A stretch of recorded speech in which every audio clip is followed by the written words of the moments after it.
Hey, you guys. Yo, how are you? Doing all right. Good. How you doing, James? It's Ian, bro. Yeah, how you going? Good, man. How's your day been? Busy. Yeah. We've got, so our main office for the company I work for is in Orlando, so they're kind of prepping for this hurricane coming through. Oh, yeah, Last man. time we talked, we had a hurricane coming at us. All right. Now, my company's home office is down there, which, I mean, everything's like cloud-based now, so yeah.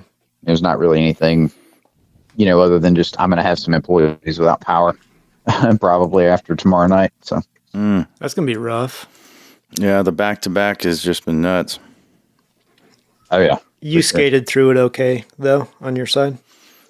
We got very lucky. There was a last, as it made landfall in Florida, it moved like 10 or 20 miles, to the west, Okay. which by the time it got where we are, it actually missed us by one county. Wow. So the worst of the storm ended up being to our west, about, 40, 50 miles.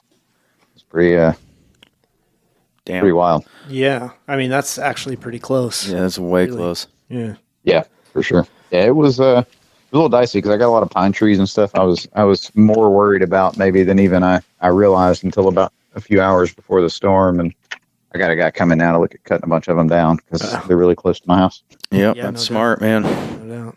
I would be looking at the same thing if we got that kind of weather here because I've got big trees next to my house.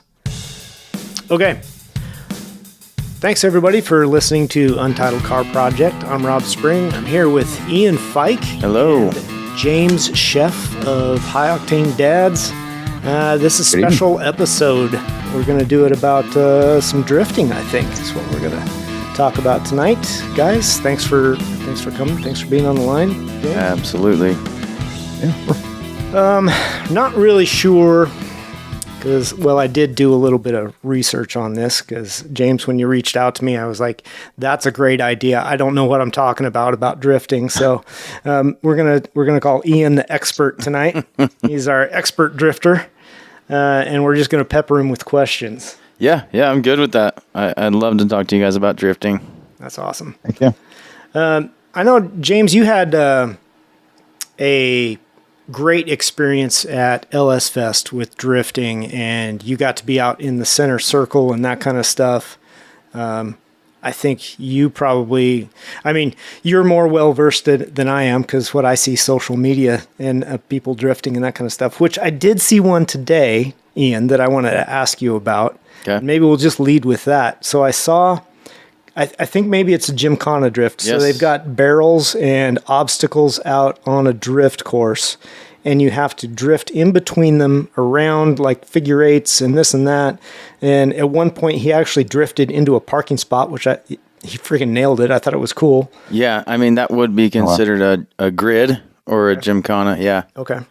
That type of style is generally done solo, and so it's based on, individual run as opposed to most competitions, which are tandem or team, which is like, 3 or 4 or 5 cars in a train, essentially. Yeah.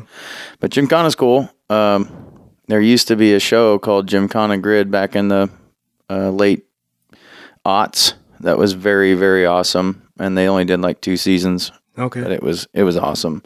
But that kind of put that style on the a map for America. That style has been happening in Japan forever. All of drifting has been happening in Japan and Asia for much, much longer than here, and Russia.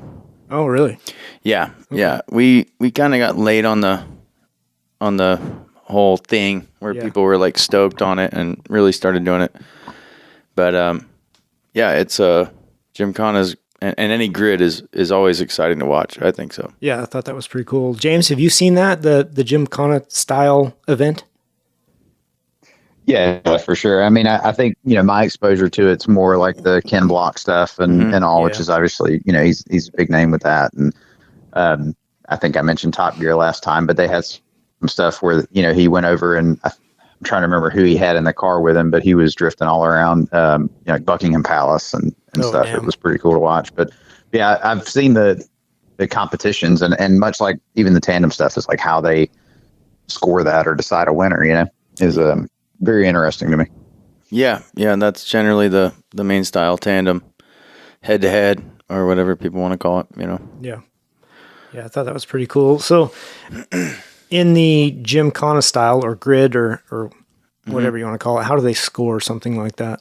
Well, it's all based on it's similar to tandem. I mean, it's generally clipping points. So how far you have the nose into, they set a clipping point, right? So the lead of your car, which line you take it to get the nose of your car closest to that clipping point. Okay.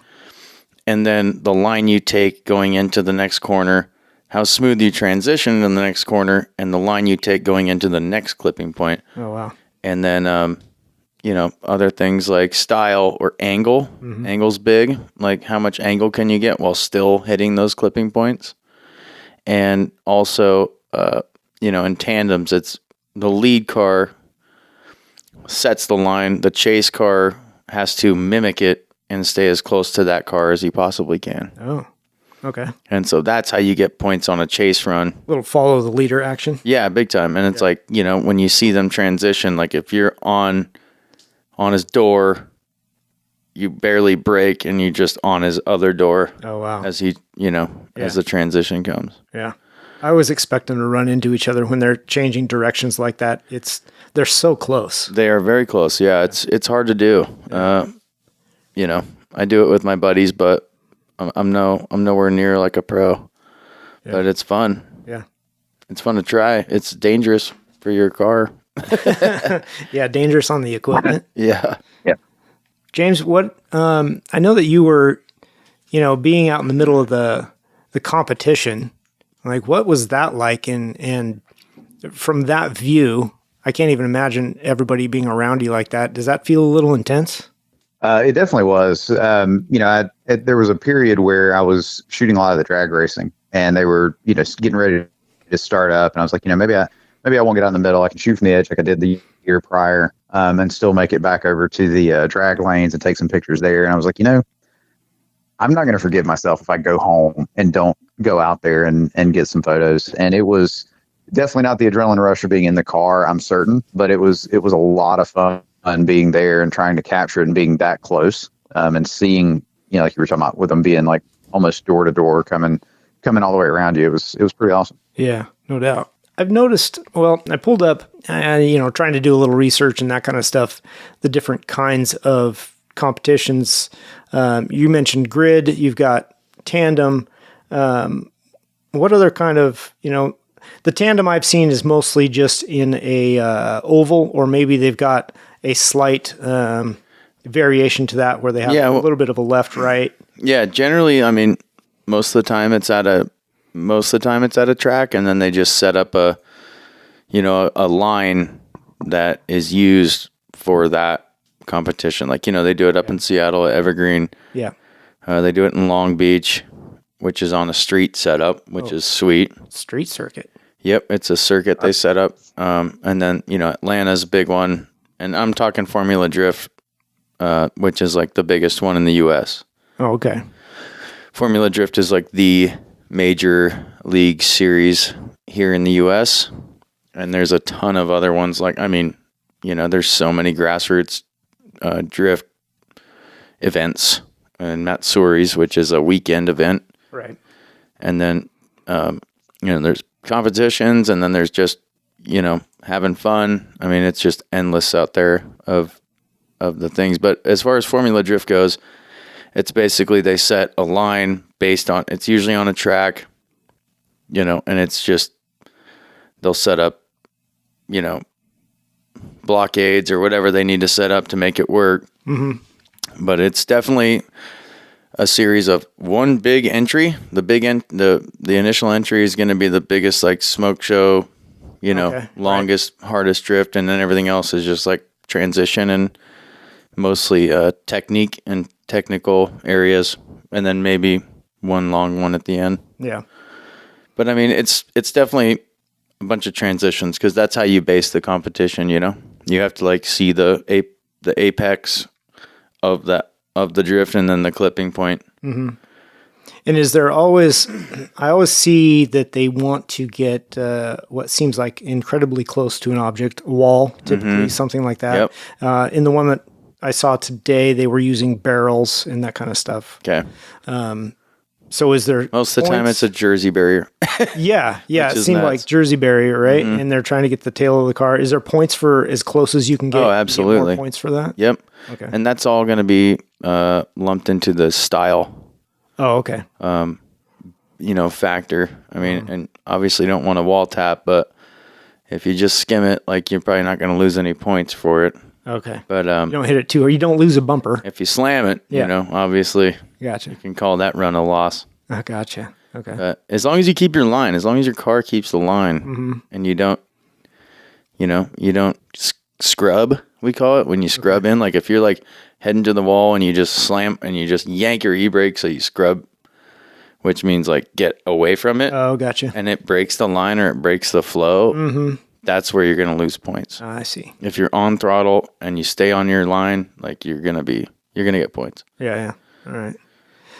James, I don't want to leave you out of the conversation here. I think that you had some specific questions maybe about scoring and that kind of stuff. Yeah, I mean, a lot of it was around the scoring, which you've touched on, and you talk about, coming in and getting close to the wall. I've noticed, and they did this at LS Fest too, but in some of the events, like they're painting a box like right there near the wall. Yeah. And I assume that's kind of, you want to make sure you're in between, from that box to the wall, obviously getting as close as you can. But if you're, say, if your line brings you in front, is that not optimal, I assume? Or I guess if you were doing that, you might not even make the apex of the turn. But. Right, exactly. Yeah, that's exactly what that box is for. It's basically like it's an entry line. That is a clipping point, essentially. It's just a painted one, but that's like where you want to see the car in that area before it goes into the corner. And so it's still a clipping point. Okay.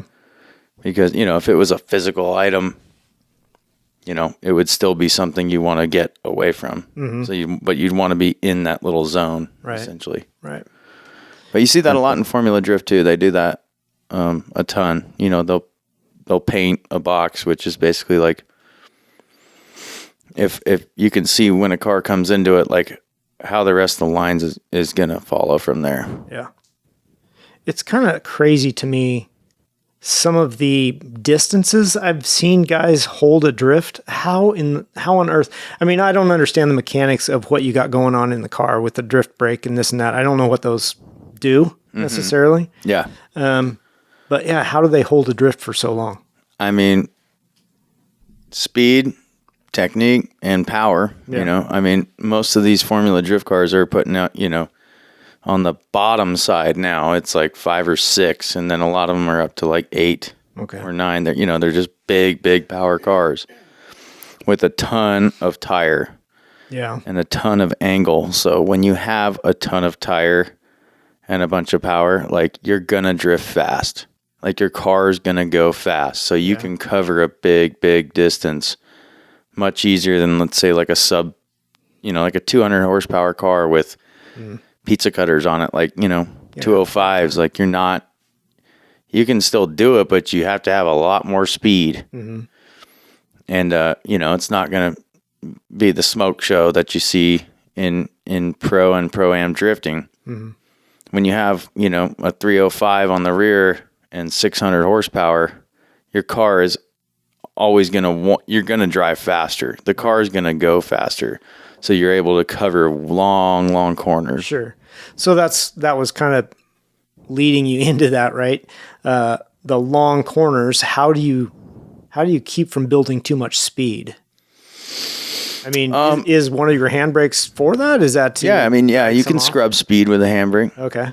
You can, if you're in competition, you generally just want to. I mean, you're going to be using your handbrake all the time, and that's to correct. Especially if you're chasing a car. Is your handbrake for the front or for the rear? Yeah, it's just for the rear. Yeah, most. Okay. I mean, like my car has a dedicated rear dual caliper setup in the rear. Most cars are using dedicated rear setups. I mean, a lot of the grassroots guys use a inline, we call it, which is just like a T tap into the rears. Okay. It works, and a lot of guys make it work, but it's just not as pronounced and not as precise. It's maybe. not, and it's. I know a lot of guys are going to hate me for saying that, but it doesn't work as good. And I've had both. Mm-hmm. My experience has been, dedicated rear caliper setup is the way to go. Yeah. And I mean, you can scrub with it, like I was telling you earlier. You can cut in a little bit if you're chasing a car. If you're too close, like you can cut with it. Or if you're like oversteering in a really tight corner, you can use it to like, stop, essentially not stop, but like stop the reduce the oversteer and like kind of correct out of that. Yeah. I mean, it's basically like you can be on throttle and use it, right? Okay. So it's like minute little changes instead of letting off throttle or to brake, scrubbing a little bit. Yeah, you can just stay on throttle and like be right there. So okay, it's really useful, and like rally guys use it too, So it's that is one big thing that is used as a handbrake, but also throttle control. I mean, that's how you're gonna keep speed. Yeah, and then technique of entry. So like a lot of guys use handbrake to enter into the corner. I personally just grew up not doing that because I grew up in low power cars. And so I would flick the car or feint. Mm-hmm. And, you kind of like do a little pre-turn and then the big swap. Right. And then the big chuck. Yep. And that generally allows you to have more speed, more mass, like the car itself is going to be pushing harder into the area you throw it. Yeah. It's not like you mimicked it to do something. You can use your throttle all day. You don't have to use as much handbrake to control it from there. Gotcha. What do you think, James? That's fascinating. Yeah.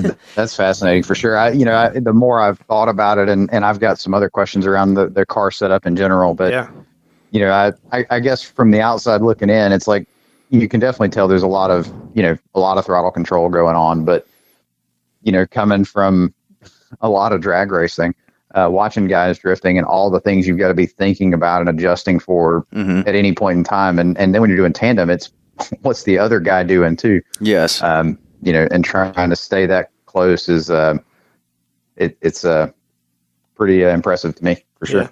Yeah, for sure. I mean, I'll speak for most drifters here. It's like, the more comfortable you get with the car, especially with the setup, and if you practice, I mean, you get it becomes second nature of like, the tech, like how you can scrub with the handbrake, how you flick it in, all that stuff. So by the time you do get in a tandem, and I'm not saying I'm some badass tandem driver, but I can keep up with my buddies and we try to have fun with it. But it doesn't really like affect you as much as you think it would. Like you're watching them, right? And then all your technique and stuff, it's like becomes second nature almost. It's hard to explain, but that's the basics of it. It doesn't affect you as much. You wouldn't think like, you're not playing a drum set. Like It just becomes easy to read off the guy. What, James, what things did you have mechanically that you were thinking of? Because I was going to go there next as well, but I'll let you lead it off.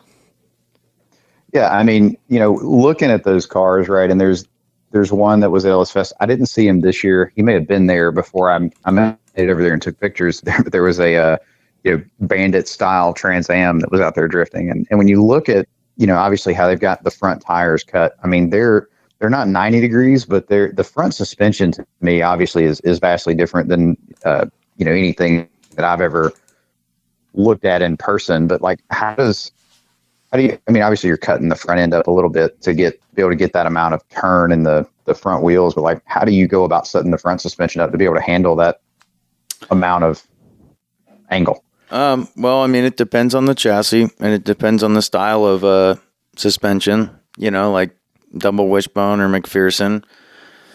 But generally, you want to widen the track width. I mean, most of these badass aftermarket kits you're seeing they widen the track width substantially That way you don't run into your, tie rods and stuff like that. If you widen the track width and you put larger, lower control arms on it, you're going to have more room to do all that stuff. And steering knuckles, that's the biggest one. I mean, and roll center adjustment. If you have, longer steering knuckles or knuckles that reduce the Ackerman of steering, and Ackerman, for people that don't know, it's like it's the angle at which your car is steered from the tie rods. So if you have bigger knuckles with low Ackerman or zero Ackerman, the best way to that'll increase your angle for sure, but you have to account for, where your control arms are going to be and stuff like that. The easiest way to do it is to widen that whole setup. So most of the cars you're seeing out there, like I'm sure that Trans Am, that has like a McPherson style, I'm sure of it. So it's a pretty basic setup. They call them chop knuckles. You just chop them and weld them, extend them, and you can get a ton of angle out of pretty much any car with a McPherson style setup. But double wishbone's better. I mean, it's limitless essentially. Like there's companies out here making crazy front suspension setups that'll get you ungodly amounts of angle, but you're going to widen your track width, and it's going to be substantial. Another thing you'll see with a lot of drift cars is the massive amount of negative camber in the front. And the reason why that is because when you go to full lock, we call it, right? When you have full angle, because of the suspension design on any car, is when you turn your wheels all the way, your camber changes, right? Your camber is going to go flatter, or it's going to go more negative, or positive rather. It's going to go positive. So if you start with a negative camber and you turn your wheels maximum angle, you're going to sit flatter. Your front wheels are going to sit with the maximum amount of traction. And so that's why we all do that. My car is the same way. And I guess that was part of my question, or maybe the next part was how you keep traction on the front. It just seems to me you would, like you're talking about, oversteer often, or at least if I was driving one, I probably would. Yeah, you'd loop it. We all do. Yeah. It's hard to get used to. But yeah, I mean, so you set it up like, it's not set up for straight lines. So when you see it in a straight line, it's got that heavy negative camber. Well, when you're in full lock or drift, you're getting the maximum amount of traction in the front. And that's why you have all that negative camber, is to compensate for that, that change when you turn your wheels. So if you have negative camber and wider track width, you're going to have more angle, and you're going to have more traction on the front, and you're going to have more control. Is it even possible? I mean, just in some of the searching that I was doing, is it possible? Do people have front wheel drive drift cars? Is that a thing? People have been doing it over the years just for fun. Like I know, like I've seen a bunch of videos out of Japan. I mean, it's possible, but like most people will tell you it's not really drifting. Is it sliding? Yeah, it's just like power sliding. I mean, you're just, or like, they call it like tail dragging. Like it's all handbrake. It's just, you're on your handbrake. You're literally just, dragging the back of the car around. Yeah. And it's like and like I was talking about earlier with the flick, like if you flick a front wheel drive car and you huck the end of that body out there, right, and you just hammer throttle, you're going to drag it, and it's going to look like a drift for a little bit. Yeah, and it's not high speed stuff. Like you can't keep up, you can't do a freaking 30-degree sweep for 400 yards. Yeah, seems kind of, I don't know. But you can slide them. Yeah, you can slide it, but I can see how the car is just going to correct. But to answer your question, no, front wheel drive cannot drift. Not really a thing. All wheel can. All wheel can? Okay, that was my next question. So it's pretty legit at drifting? Oh yeah, I mean it's rare because you have to have so much power. Okay. I remember at an event I did in Colorado at IMI, which is a really cool grassroots drift track, and it's a kart track too. It's kind of like what we had here at Park. Yeah. It's a great track. They're still open, but this guy showed up with a absolutely insane Audi that had like 1,000 horsepower. Oh wow! And just 4-wheel smoke all day, just killing it. Yeah. But and they haul ass because of how much traction they get, you know? Yeah. So you're going to see tons of tire smoke, and you have to be a really badass driver to do it. And you're eating up tires. Like, I don't know how you could afford that. Oh, well, yeah. I just don't get it. You're doing the 4. It looks sick, though. Yeah, okay.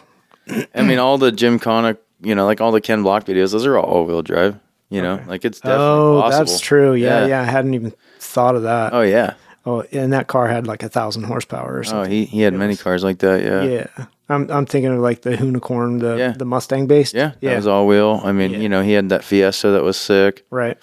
He had you know, a bunch of cars that were all wheel drive, and you can drift the hell out of them. Okay. But just most people don't, like on a grassroots level, and definitely not in professional level. Yeah. It just doesn't make sense, right? You wouldn't want to have all wheel because it's going to be expensive for tires. And Gotcha. All right. Yeah, and we've turbo, naturally aspirated. I was a turbo guy for years. Yeah. I honestly thought that my skill level was never what it was. I mean, it's all personal preference. Like, I have so many friends that are like 100% turbo, inline 6, Japanese motors only. You know, that's their thing. Yeah. And I get it. Like, I was that way for a long time. But for me, like, I'm a V8 guy.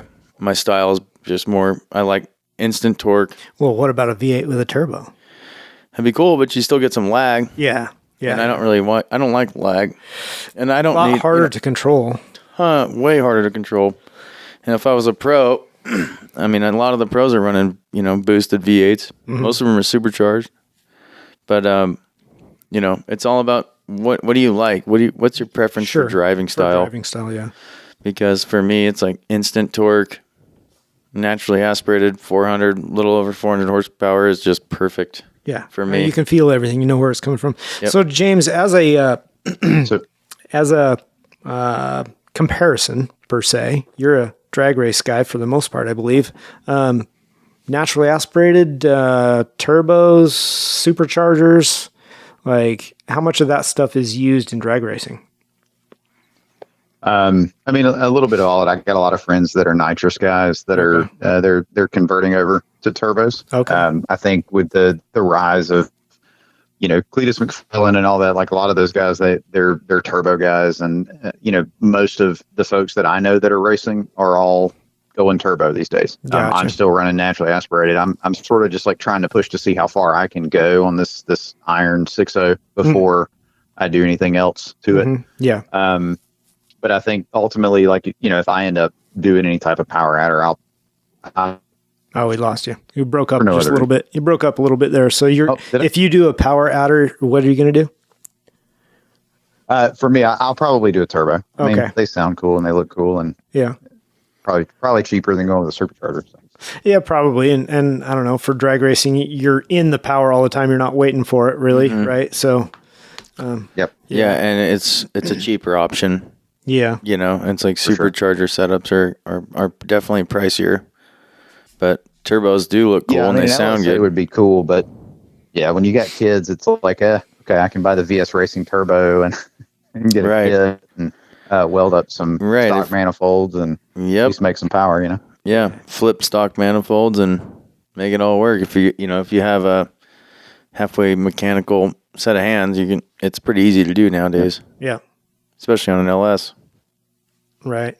Oh yeah, for sure. Did that kind of? I never thought about the turbo lag kind of coming in and affecting you, you know, on like a drift run, right? And how that would really make a difference. And but that does kind of bring into question, like we talked about the no prep events and the drag and drives, and how there's a lot of things with that in drag racing that are sort of equalizers. So a guy who maybe doesn't have the 1,000 horsepower car can still come out and compete and potentially be fighting for first place, even if they didn't expect to be. So I guess my question would be, in a drift event, if you're, you know, one of those guys with 600 horsepower and you're doing a tandem with a guy that's got 1,000, like, is the style and all those other things and technique, is that an equalizer that means that you could go out, even if you don't have, you know, $30,000 under the hood and still compete and potentially win an event? Yeah, I mean, definitely. We see it in the Formula Drift a lot. I mean, there's been, you know, this season, it's ongoing, it's almost over, but this season we've seen a lot of drivers come out that, shocked people that were like, they weren't the highest horsepower cars, but honestly, the difference between 600 and 1,000 anymore is negligible. It's all about how, control of your car in drift, because you're just burning tire, Mm-hmm. There is some difference, but overall, it's definitely car control and how comfortable you are with the car. Yes, you can definitely win a competition on the lower end of the horsepower spectrum. But that being said, is tandeming, especially when you're chasing and you're lower horsepower, it's going to be harder to keep up. I mean, obviously. Yeah. Right? Yeah. Because they have more torque, instant torque. And if it's boosted, is it turbo? Is there lag? Those things are all... If you fall off a little bit, that turbo lag can really hurt you trying to catch back up. Definitely. If you can even get there. Yes. I mean, it's not... Especially with the V8 turbo, it's different. Like, because, you still have that instant torque. Yeah.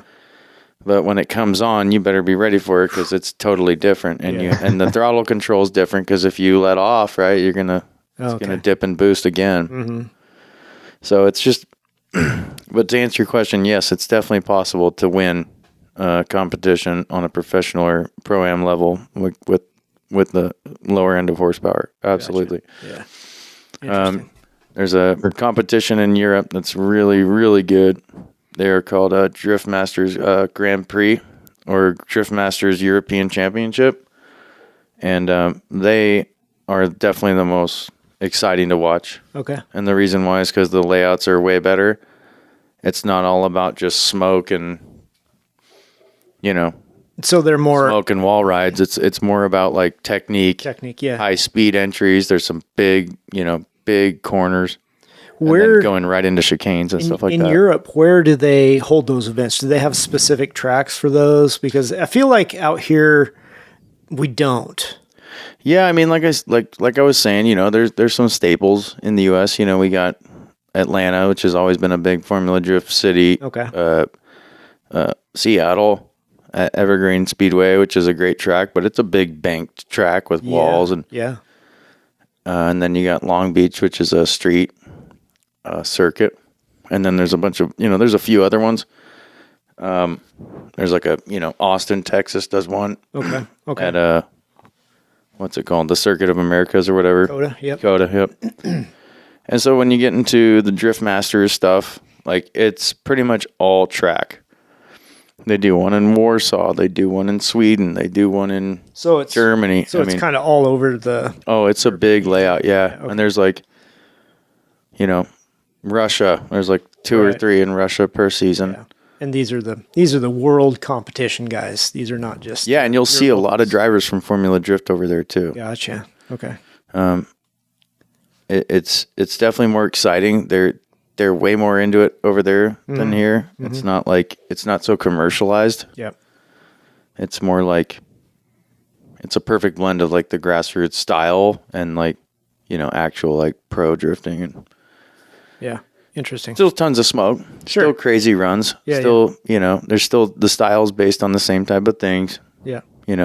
Apex, clipping point, speed, angle. Yeah.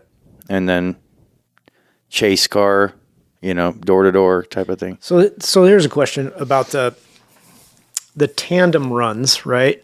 Who gets to go out in front and who's in reverse? And is that based on your previous runs and scores and that kind of stuff?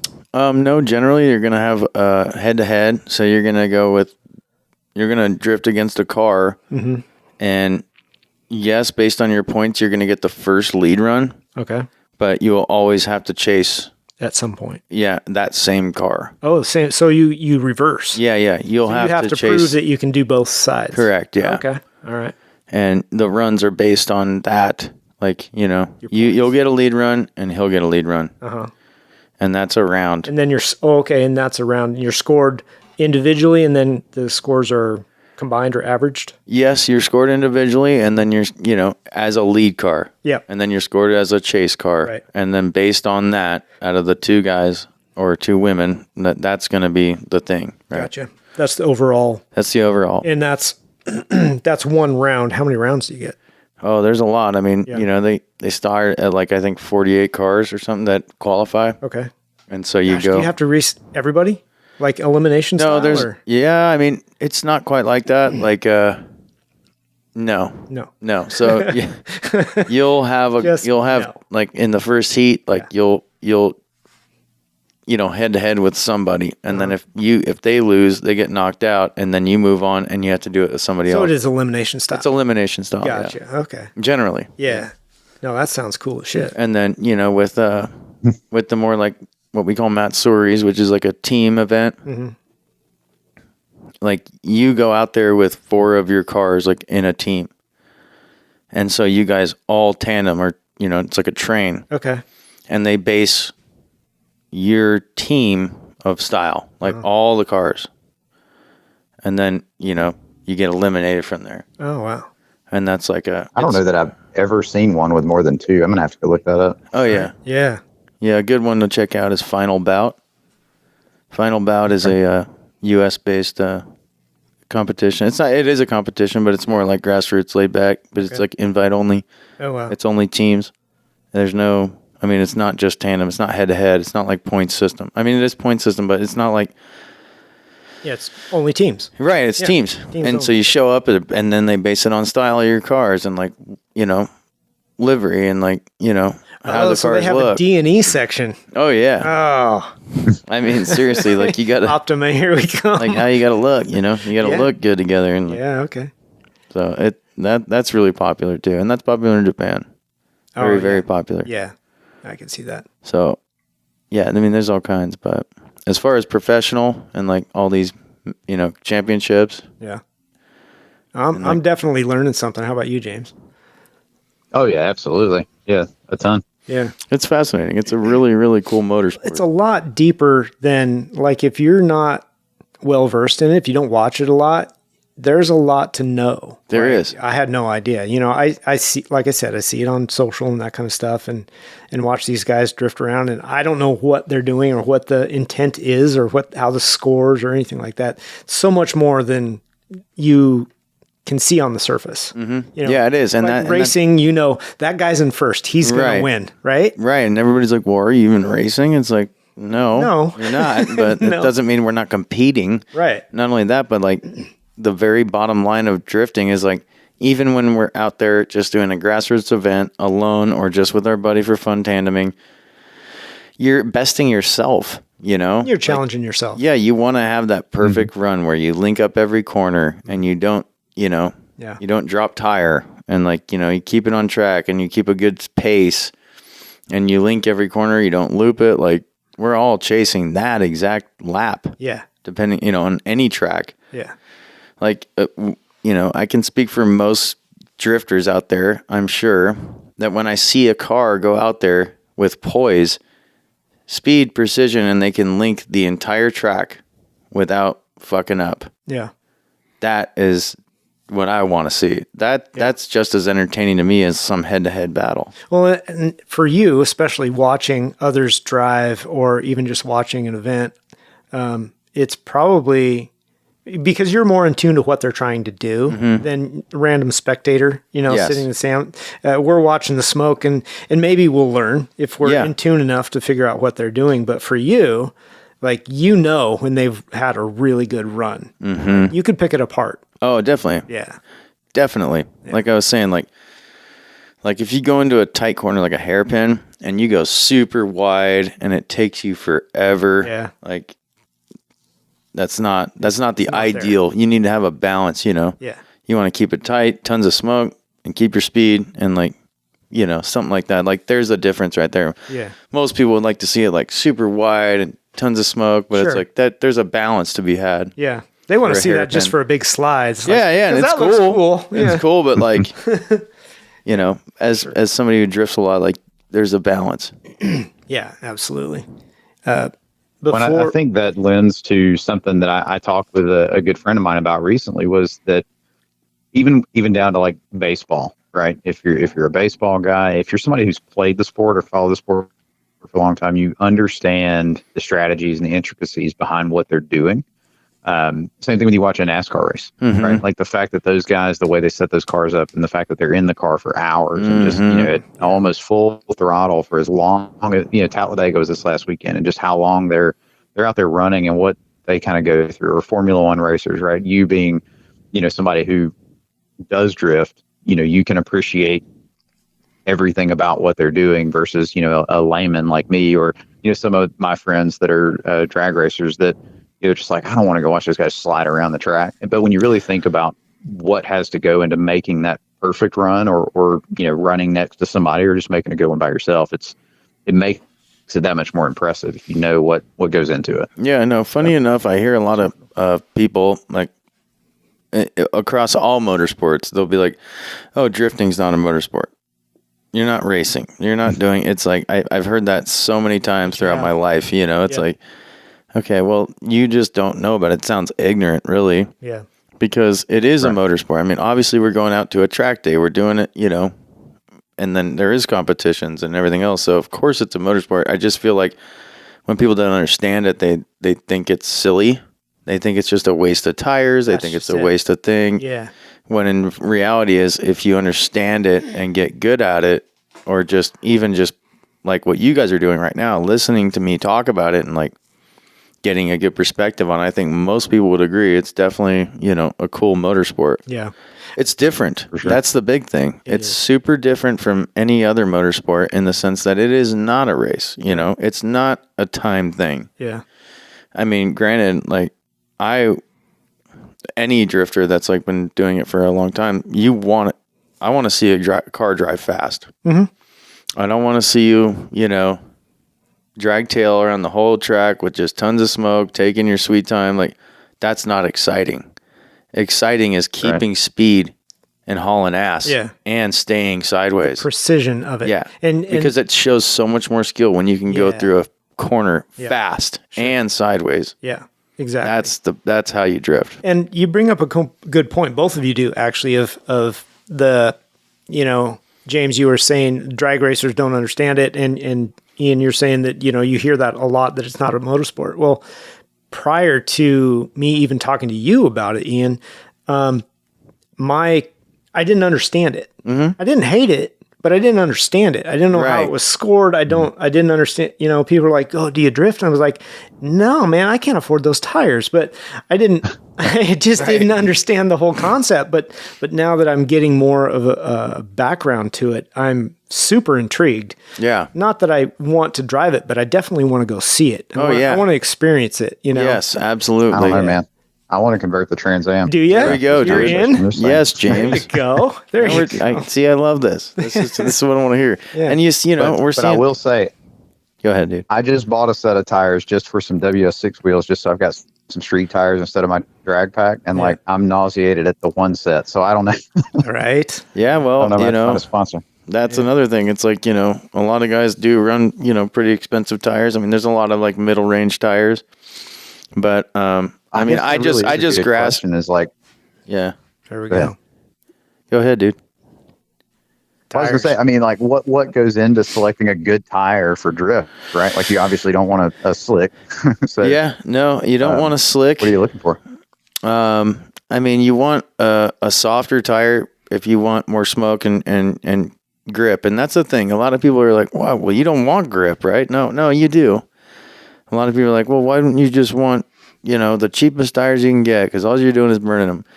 Well, the reality is if you have a 480 treadwear all-season tire, it's going to be a freaking ice skate. And you're not going to have any control. But you also don't want, some crazy, track tire. Because, some guys do run them, like especially the pro cars. Yeah.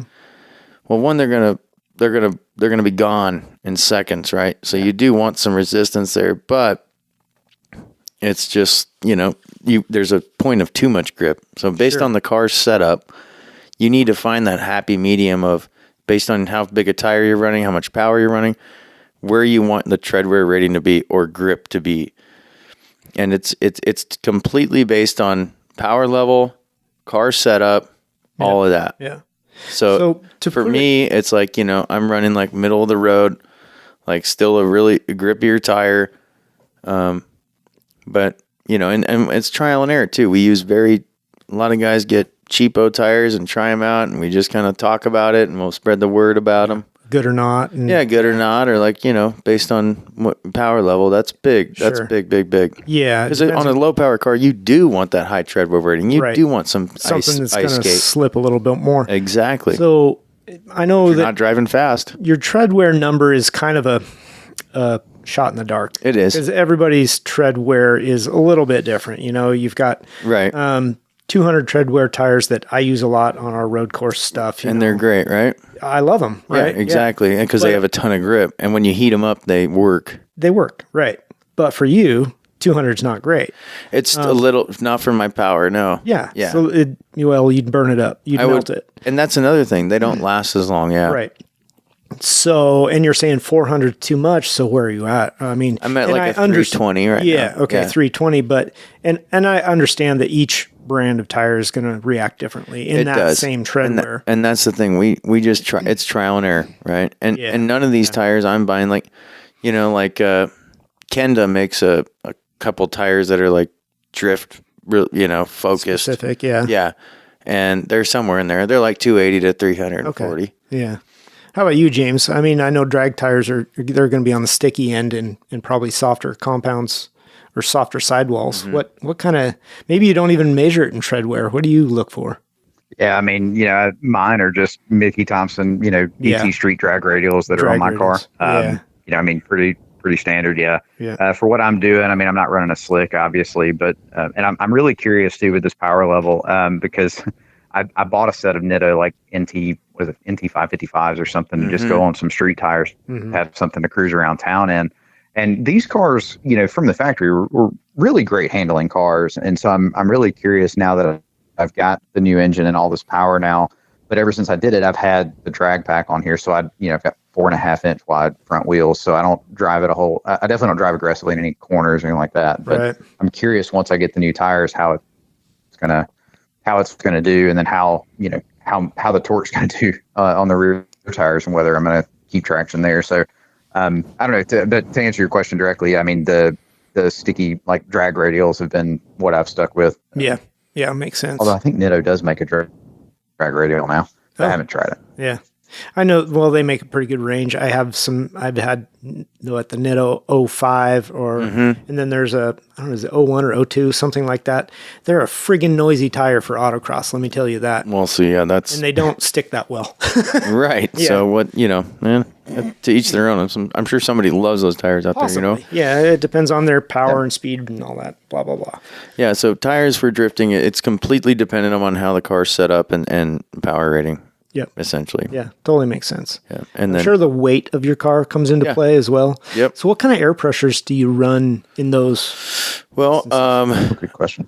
If you're running low power car, and which I've ran most of my life, you want high pressure. Yeah. You just keep it tight, and it generally it's more allows it to spin some. Exactly. Yeah. So you get some slip.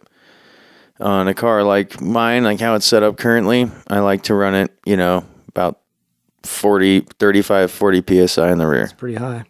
It's pretty high, but, the tire's rated for, 45. So I like to run it like 35. Okay.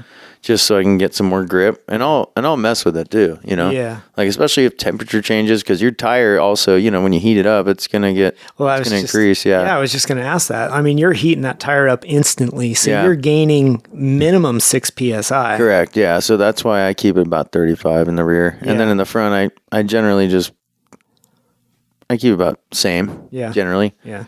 And then when I heat cycle them or water soak them, I always triple check them, and then I'll put them back down to 35 or just shy under. Do you ever check them right when you come off the track and see how much air has gone in? Oh yeah. How much? Sometimes 10 psi depending on the heat. Yeah. Like I drifted in Medford like 2 years ago, and it's a cool circuit. It's called Affinity Circuit. It's just a drift track. I think they do kart racing there too. I'm not sure, but it's basically just a drift track. There's a couple in the Northwest like that, and it was like 103 degrees that day. Yeah, and it was like invite only event. And that's the only reason I went down, because they were like filming it and I got a ton of cool footage for it.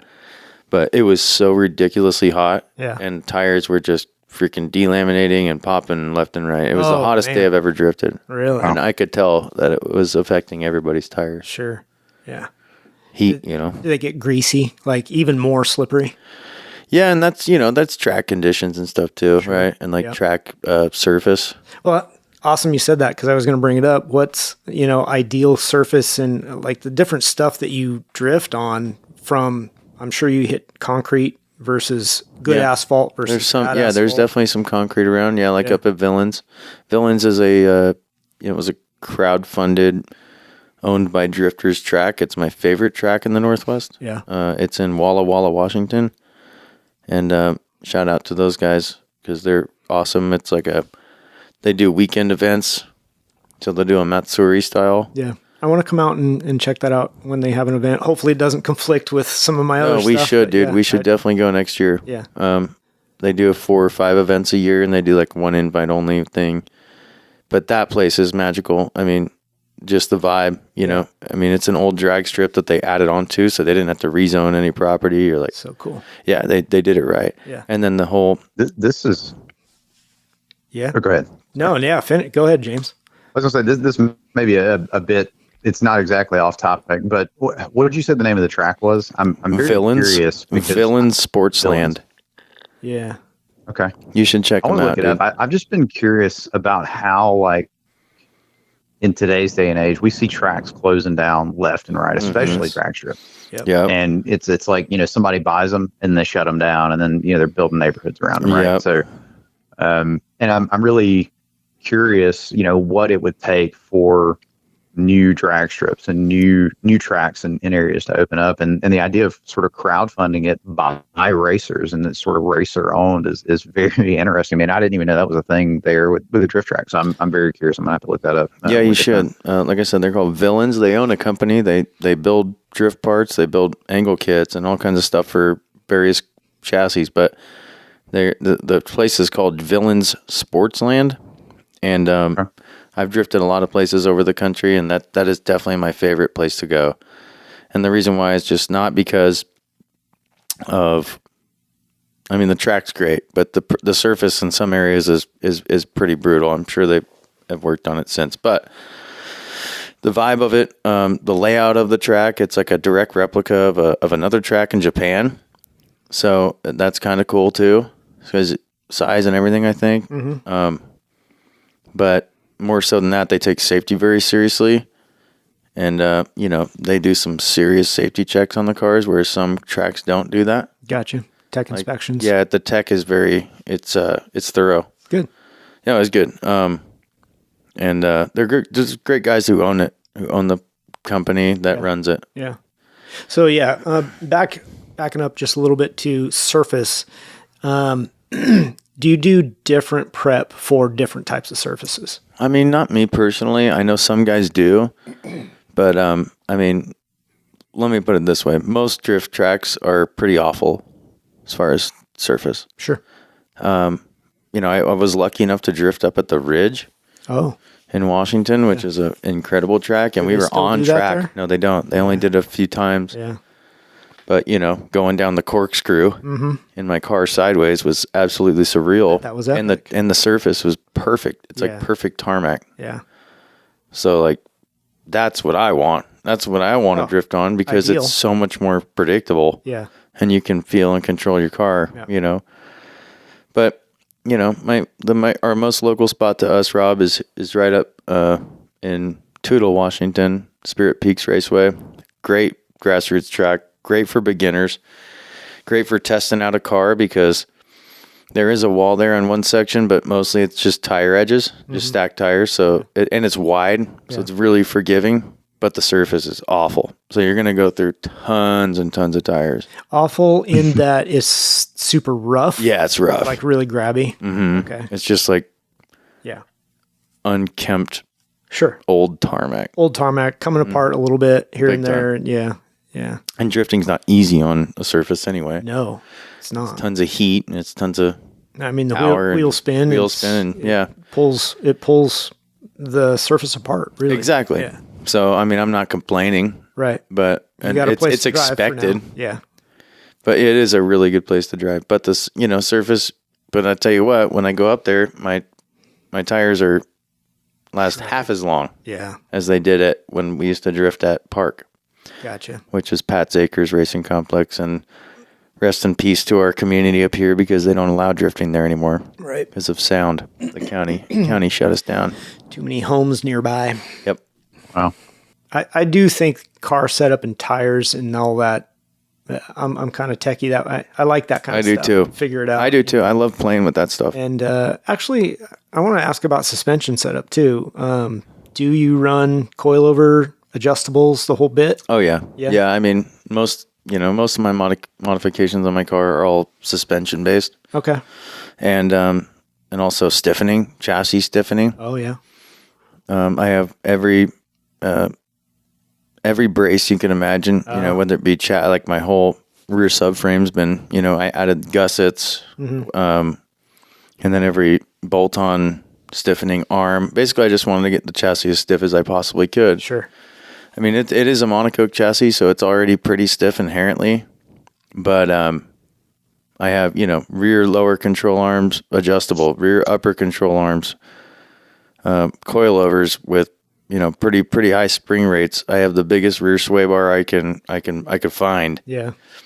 And then in the front, it's the same thing. I didn't go quite as crazy.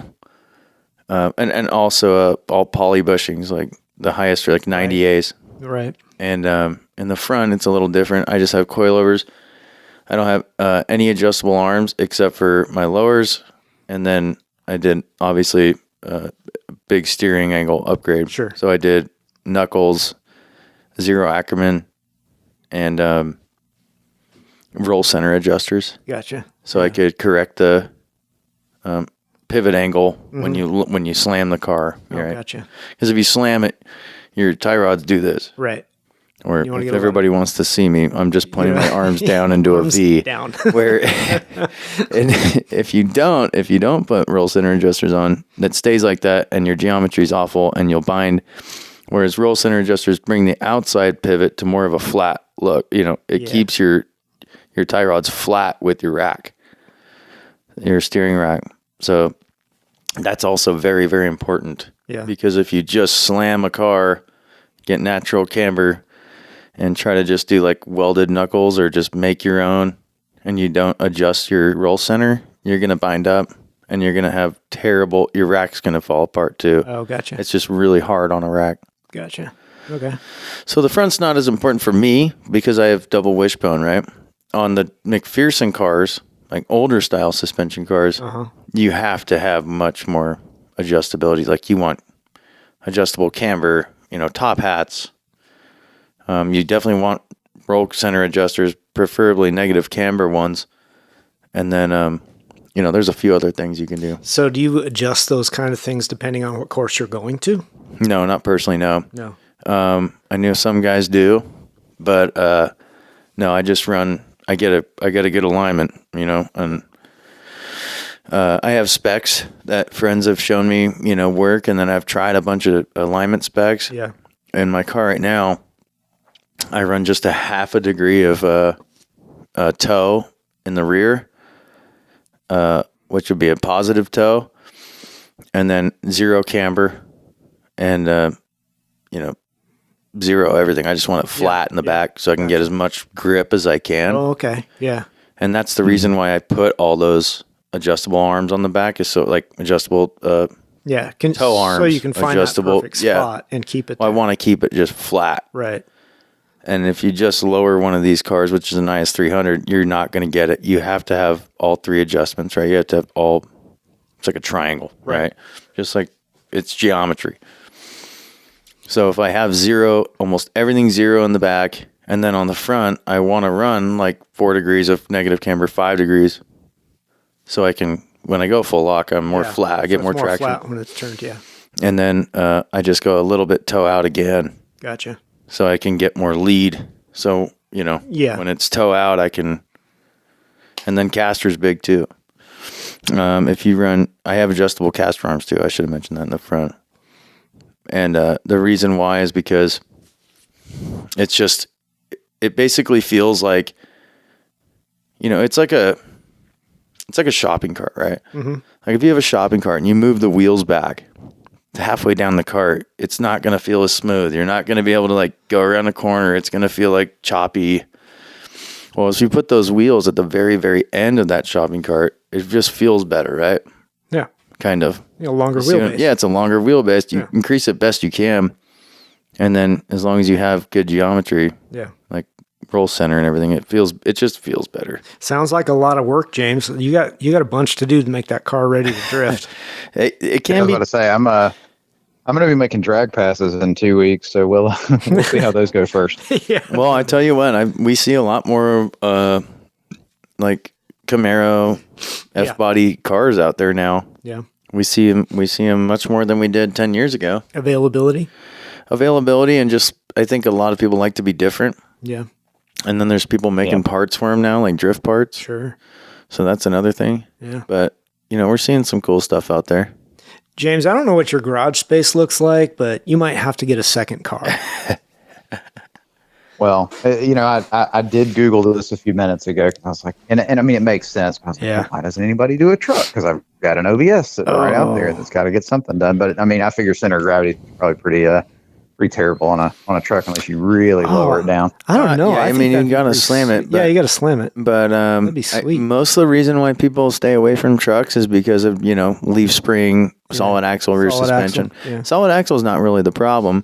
It's just leaf spring crap. Yeah, because those aren't meant to go sideways. True. They're just not. A lot of these guys running trucks. My favorite things.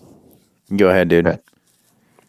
I was going to say, one of my favorite things on Motor Trend TV is Carcass did a OBS, and the whole rear suspension had like coilovers or something. They like cut the center of the bed. They like came up through the bed, and I was like, that is super cool. It's like a cantilever. I never have the money or time to do it. Yeah. Yeah. I love when guys do stuff like that. And, you can even do a more basic setup. You can do coilovers and like, 4-link with a Panhard or a Watts link. Mm-hmm. And you see guys use those and it works pretty good in drift.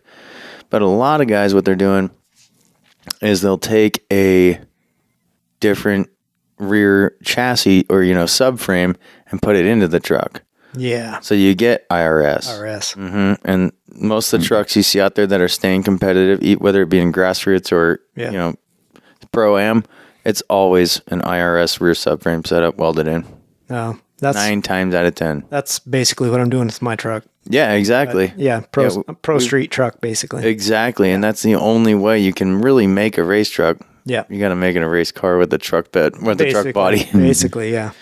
But it's cool. My buddy Brandon Peja, he runs Missile Works out of Denver. I'll just shout out to him real quick. He's a master fabricator and builder, but he has an amazing Nissan hardbody pickup, like a D21. Oh, that's cool. And he did like full S13, like Nissan 240SX front and rear subframes. Oh, wow. Yeah. And it's got a inline 6 Toyota motor, and it's nuts. But cool. It looks cool and it handles really good because it's basically a 240. Yeah, with a truck body. That's cool. Yep, I think that's we're gonna make a project for you, James. We'll keep trying. Dang it! Apologize to your wife for me.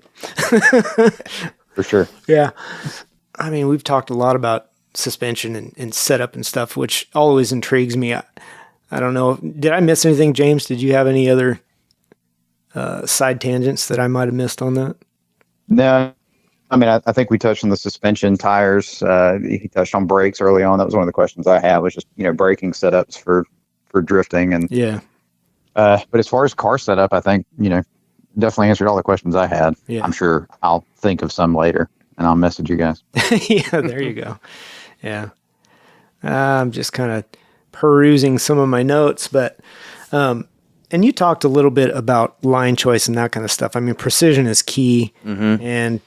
And I know that we talked about this on a previous episode, of just like how long it takes to build that up from ground zero, to from zero, practice. It's difficult. Yeah. I mean, like,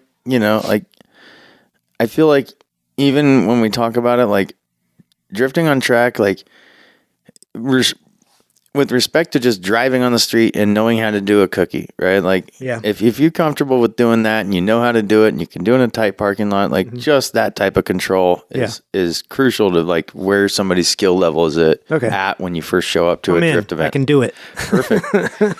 And I see people, it's like, if I could see a guy do a figure eight in a small parking lot, like, okay, you're going to do pretty good. Like you're at least going to have a better edge than somebody that has no idea what the car is going to do when you go into oversteer. You can see some control. Yes, you have to have some level of control. If you have some level of control, it's going to be a lot better for you. I mean, you're going to be able to get out there, and on day one, you're going to loop the hell out of it. You're going to, but if you take it easy and, you don't take any big risks, don't huck it into a wall. Yeah. Just respect the wall and just, find your lines. Yeah. I mean, you can get pretty good. I mean, I've seen guys like my homie Thomas. He started on a simulator. Okay. He never had a car. He grew up on a simulator. Like a full sim, like wheel, shifter, pedal setup. Yeah. And he was using a set of Corsa, which is a drift game. It's not really a drift game, but it's a track game. But most drifters use it as like a simulator. And he bought a car and came out and it translated nearly perfectly. Wow. And he's been sick ever since. Wow. That's cool. It is cool. And he's made mistakes, he's wall tapped and we all do and looped it and hit other cars and all that stuff. But, he got somewhat of a base before actually getting out there. Yeah. So, but that was for his first season drifting. He was 10 times better than most people because he had so much experience on the sim. That's crazy. And it's translating to real life. Mom and Dad, it does pay off. It does. Video games do pay off. For a nerdy guy that loves video games and is in tech, I'm happy to hear that. Yeah. Oh yeah. No, and that a lot of guys are using that. It's a cheat. It's like a driver mod. Well, you hear that? Yeah. Driver mod. Driver mods. Yeah, like ran out of off talent. season. That's what I do. Spend a few $1,000s on a sim and sit there on my sim, and it keeps my eye-hand coordination sharp. That's it. Yeah. Yeah, and so somebody that has a sim experience, or even somebody that, like I said, car control, they're going to come out and they're going to learn a lot that day, but they're going to have a better chance of linking a few corners. Yeah, for sure. And it does take some time. And another thing we have to consider with that whole idea is, are you keeping your car the same? Are you keeping did you set it up and leave it like that and just drive it? Mm-hmm. Or are you modifying it here and there? Are you doing stuff to change? You need to be used to it. Yeah, you do. Yeah, you got to be used to it. Yeah. And it's not something you can just get used to in a day. Oh, yeah. You need to know how your car is going to react. Correct. And granted, you're going to make changes over time, and that's going to be another learning curve, but hopefully not too steep. No, and that's another thing I recommend to people. Don't change everything all at once. Oh, yeah. I like doing little incremental changes. I like to be able to know what the changes I've done, how they feel. Right. My big last change was obviously I swapped the motor, and I did a bunch of rear suspension stuff, bigger tires, and like more power, and it's like, it feels different. It feels like a whole new car. Oh. So I really gotta put some time behind the wheel to get back to where I used to be. Yeah. But that's part of the game. Part of the game. Yeah. And it's fun, but I definitely noticed the difference when I drifted it just, in a lot or a street. Mm-hmm. I was like, oh wow. Oh, this is different. This is so much different, and I feel like it feels unfamiliar. Oh, okay. When you do some giant changes like that. Yeah. So I would recommend anybody learning to drift, keep your car the same for a whole season. Yeah. Yeah.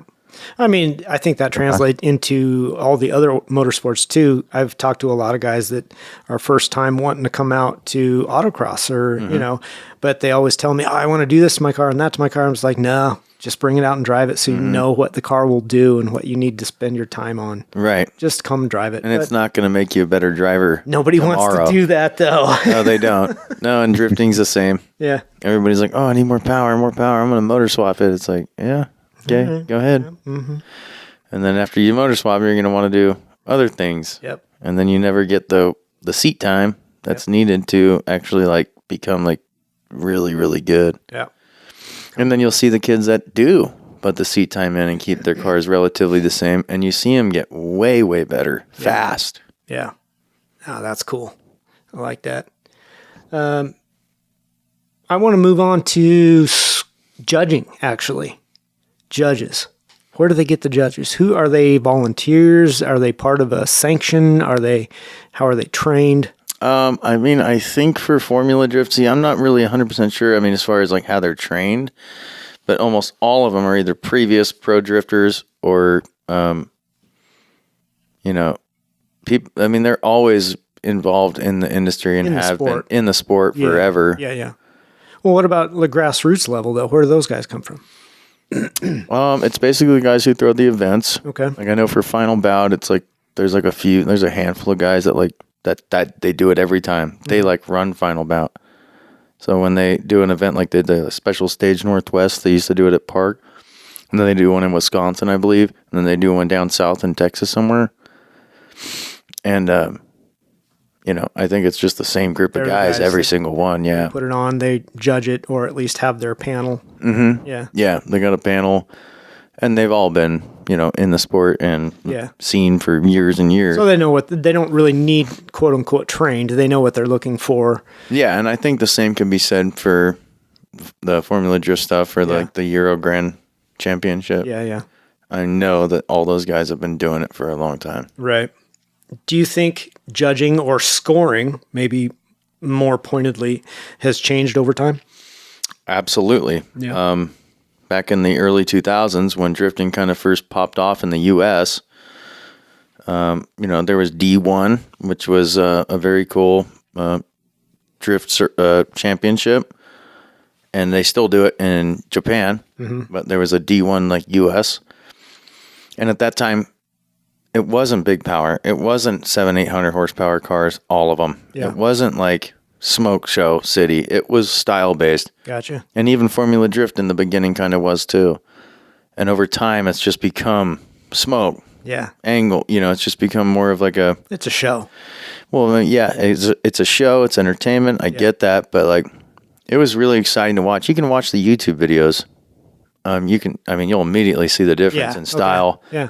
And there was sub 200 horsepower cars. There was Corollas out there with 160 horsepower. Nice.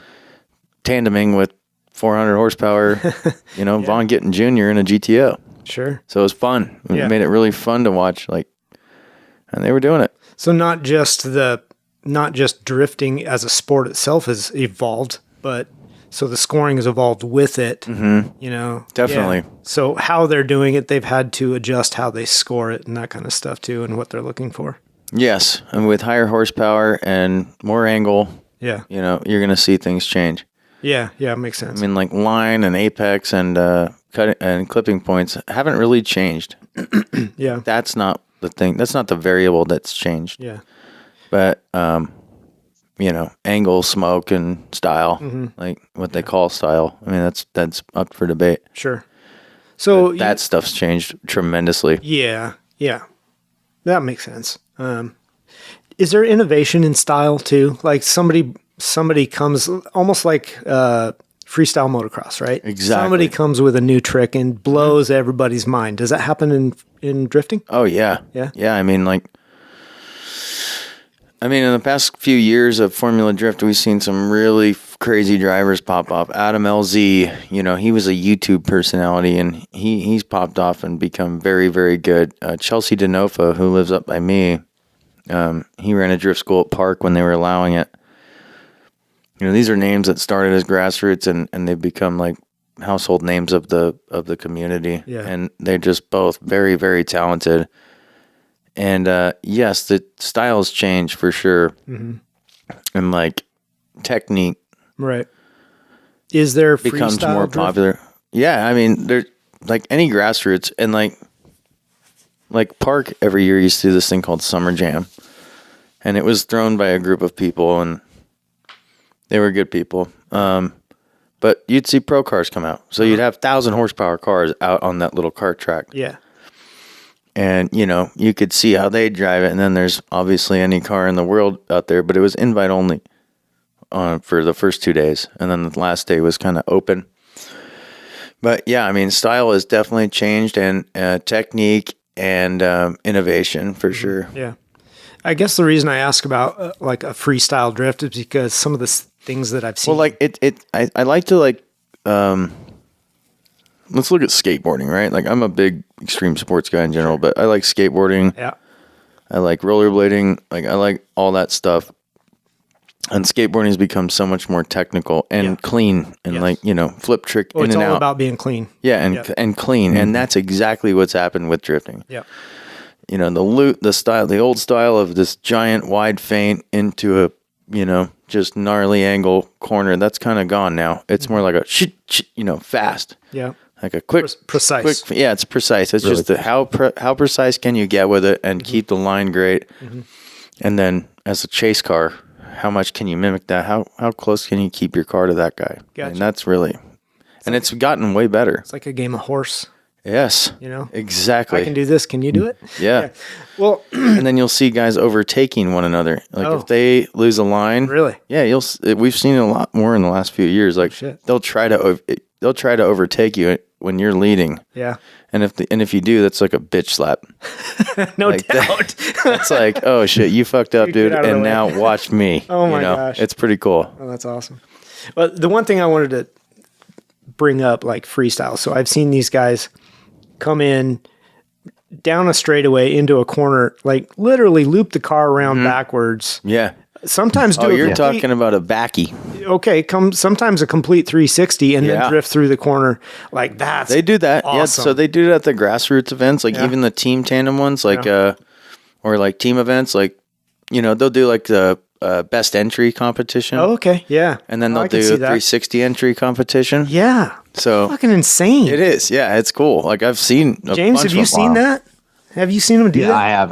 The whole time you were talking about the different thing, I'm like, I'm picturing it was recently I seen a Corvette come up and just do a backy 360. Oh, 360. Yeah. I mean, I personally like seeing backies better just because it's like, it's so hard. Like, especially if you can keep speed and like keep a sick line and throw a backy, which when I say backy, it's like basically your car's going backwards, your tires are smoking, you're keeping your line, and then you still correct it out and come out perfectly. Yeah. Yeah.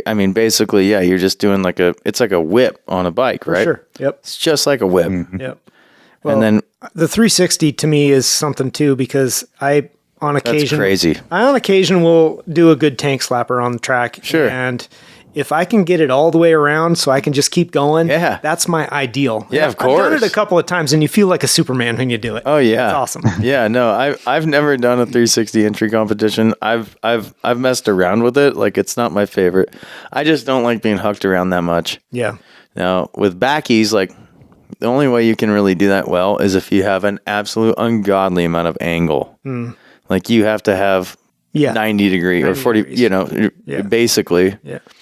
So you're going to need that crazy setup I was telling you guys about, like widen arm, widen track width, all that stuff. Like if you have that, like you can do some pretty crazy, insane stuff. Yeah. Yeah.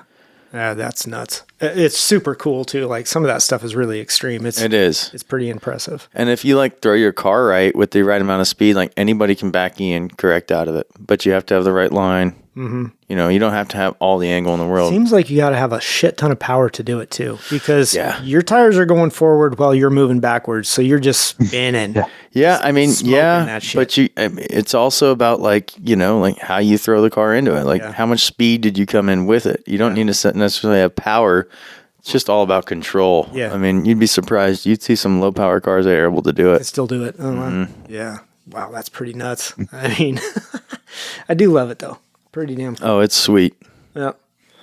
Yeah, I mean, we kind of I wanted to touch on the judging and the scoring and that kind of stuff, so kind of went through that. James, do you got anything else you were thinking of? Yeah, I won't lie, we keep hitting on stuff and then I think of something else. Yeah, do it. On the judging perspective, how often do you see with your bigger names, right? Or like now, what T-Pain's into drifting, right? Mm-hmm. And that's been a big thing. And we could go down the rabbit hole. Like he's got this huge sim setup. I just seen him post a video on that. He's got all these different simulators set up for drivers to come in and race. But how often do you see, like, from the scoring when you're talking about styling and scoring, like, do you ever see a situation where maybe you felt like someone was judged, they were judged a little bit better simply because they're a bigger name or an influencer, that sort of thing, versus somebody who maybe did a better technical job? I feel like that used to happen a lot more. Like I'd say around 2008 to 2012, that was more of a thing. Like there was big names. That was like Monster was really starting to sponsor drifting. I mean, they always have, but like those when they like putting money into it, like big money. And you were starting to see the bigger names, manufacturers show up, right? Like Ford was showing up with RTR. Yeah. And Dodge was showing up, and, you know, Chevy was showing up with Von Gittin Jr. And it's like, that was a different time. That was like when it really started to pop off. And at that point, I think there was like, you know, bought and paid for judges. And now it's kind of gone back to where it used to be almost, where it's like, you're seeing a lot of these YouTube guys come in, and you're seeing the rappers like T-Pain come in. He's a grassroots guy, more or less, you know, but you're seeing more, it's a level playing field, and they're building these cars. That's awesome. And they're, you know, a lot of these guys aren't sponsored by these big names, but they're staying on the circuit and they're able to compete. Yeah. And they're making top 16, which is like, that's like the threshold. If you're making top 16 in a Formula Drift, like you're doing really good, dude. Like that is where you want to be. Yeah. Is there money to be made for top 16? Yes. Like even maybe top 20? Can you? Top 16 is like the spot. That's the spot. Yeah. Yeah. That's top 32, you know, they start at like 70 something or whatever it is. And then you eliminate them, but top 16 is like the last day, right? Yeah. It's like Sunday. Oh, gotcha. Yeah. So if you made it through the elimination. Yeah, gotcha. Exactly. So if you're making Sunday, you're killing it. And we're seeing a lot of, you know, smaller shops and smaller, you know, new cars make that. I think that's super important. The smaller shops and the independents getting involved. I mean, it's good for them too in a sport like this, where there's not a lot of manufacturer involvement. There's room for those guys to make a name. Yeah. And be seen. Right. So I think that's super important. And I feel like they're the ones that are going to help. One of the positive things of social media has been, like, you know, like influencers. I hate that word. Right.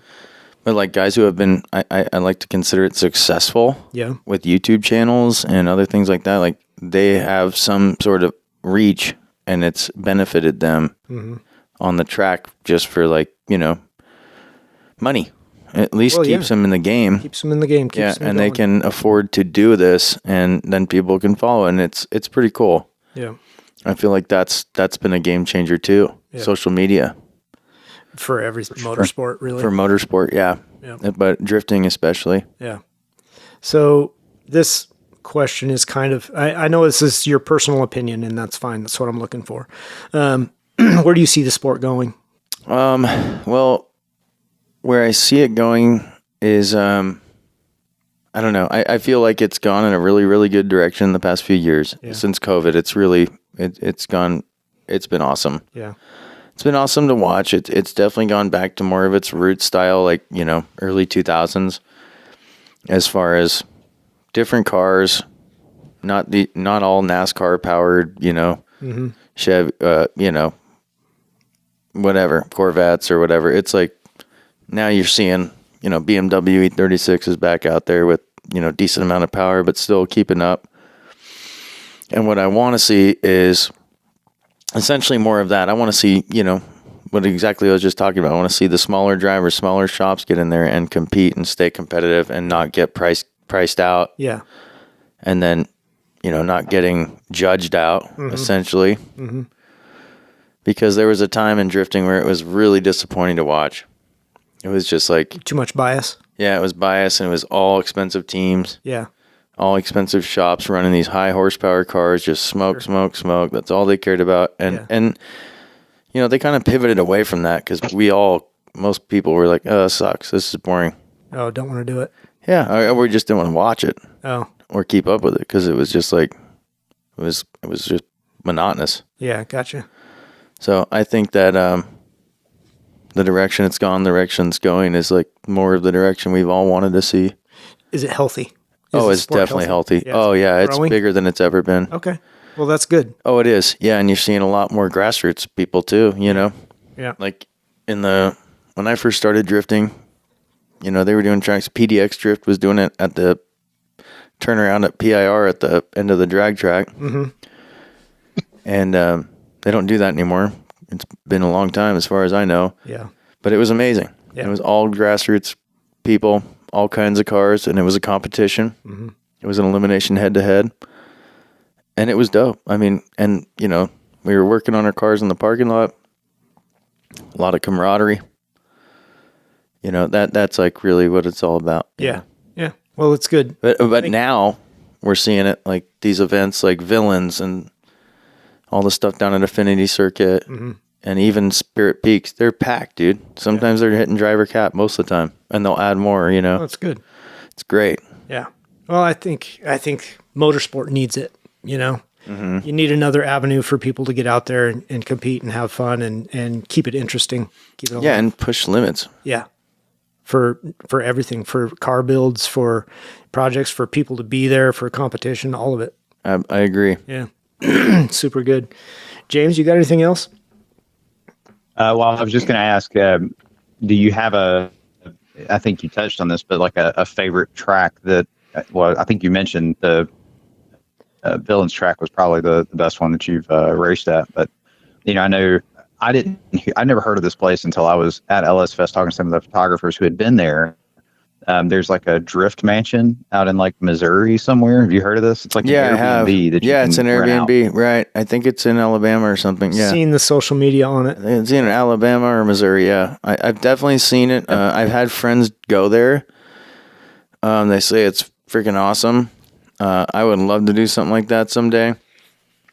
There's a handful of tracks that I would like to hit that I haven't hit. You know, I've stayed on the West Coast my whole drifting, you know, career, if you want to call it that. I'm just grassroots. I've never done any sort of like main competition, head-to-head price or a point bracket type of anything. I've watched my friends do it. I've helped them do it. There's Drift Colorado, which is like they do a circuit out there. I used to live in Denver. And I've done their open events, but I've never done like points. Yeah. I just really never thought my car could hold up for a whole season, and you know, and I could stay competitive because it's so, you know, it's expensive, and you know, you got to work on your car. Mm-hmm. Yep. So I've always just done grassroots events, but Villains is definitely my favorite track in the Northwest. They do. Apple Speedway is pretty sick down out of Sacramento. I've drifted there once. Let me think here. Yeah, I mean, IMI, which is like another little, you know, it's a rinky-dink kart track, but it's wide enough and it's really fun. I just have a really good tie to that place. It feels really good. I practiced there. I learned how to like do bigger stuff there. Okay. Like third gear entries and learning how to, you know, flick the car. And so that's more of like a nostalgia thing. Yeah. But I've drifted up at Evergreen. That's interesting. I'm not a huge fan of banked corners. I like a flat track. Yeah. That takes a different driving style, I would imagine. It does, yeah. And it's just, you know, it's different, yeah. So along the same lines, is there a track, say, I guess worldwide, but more... The Ridge was really good, too. I want to shout out the Ridge. A track more in the United States that is on your bucket list? Oh, yeah, I mean... Laguna Seca. For drifting or just driving? I just did a drift event last year, and I'm watching the footage, and I'm like, oh my God. Okay. Dude, it was nuts. You got to check it out. Does it coincide with Optima? I don't know what they were doing there. All I know, it was an absolute free-for-all. Oh, really? Like, there was, like, pros driving around like AMs, like, overtaking them like high speed on track. I mean, you got to watch some of this, dude. It's nuts. Oh. There's some footage of, God, I can't remember his name, but he's got an amazing 240 with a big badass Ford V8, and he's literally doing like 100-mile-an-hour feint into the pre-corkscrew corner and then down the corkscrew. Like, just, it's insanity. Yeah. And I don't think, as far as I know, at least they've never done any type of event there like that. Yeah. Huh. Interesting. So that would be cool. Yeah. You know, just stuff like that. I like to see drifting on like really high-end tracks. Sure. It's just, of course, it's exciting. Absolutely. Yeah. Oh, that's neat. Yep. And I guess part of the reason I ask is because you'd mentioned COTA, and they do a drift event there. Mm-hmm. And I think that coincides with the Optima? GTA. No, GTA. Oh, GTA. Okay, yeah. Yeah, the COTA the Coda footage is incredible too, man. Like, I really like that track a lot. That would be really, really fun to drive. Same. That's a bucket list track to me. I want to go drive GTA. That's a good call. Yep. So, because I would love to drive there. Yep. And in pretty much any it's not too far for you, James. You could make it to Coda. Yeah, even that, like I was gonna say, if you guys do ever end up like at LS Fest in Texas or something, which that's not, you guys are more, you'd probably go to the West Coast one, but I can say if you ever end up, East Coast somewhere within, reasonable time frame from you, got a dedicated photographer. Yeah. That'd be I'll sick. definitely show up. But I'll take that. Yeah, I'll take you up on that offer. I would like to see that. Yeah. No doubt. Give me up. Well, I think we've done it. I think we covered everything I wanted to cover. Yeah. It's super great to have you here, Ian and James. Thanks for joining us. Really appreciate it. Of course, bro. Yeah. It's been fun. Everybody. Yeah, I appreciate the heck out of this. It was very informative. I learned a lot tonight too, actually. And I know we've touched on drifting a little bit in our other shows, but this was a lot more in depth, and I appreciate that. For course. Sure. It's really good. Everybody check out the High Octane Dads podcast. It's very good. It is great. Yep. I just finished the other episode, and I appreciate the shout outs. Really, really great. I was actually surprised. I was like, oh, damn, that's cool. I know. I loved it too. So I appreciate that, James. Everybody check that out. Hit follow, share it with your friends. And thanks for listening to Untitled Car Project Special Episode 1. Hopefully more to come. So, all right, guys. Really appreciate it. See ya. Thanks a lot. You bet.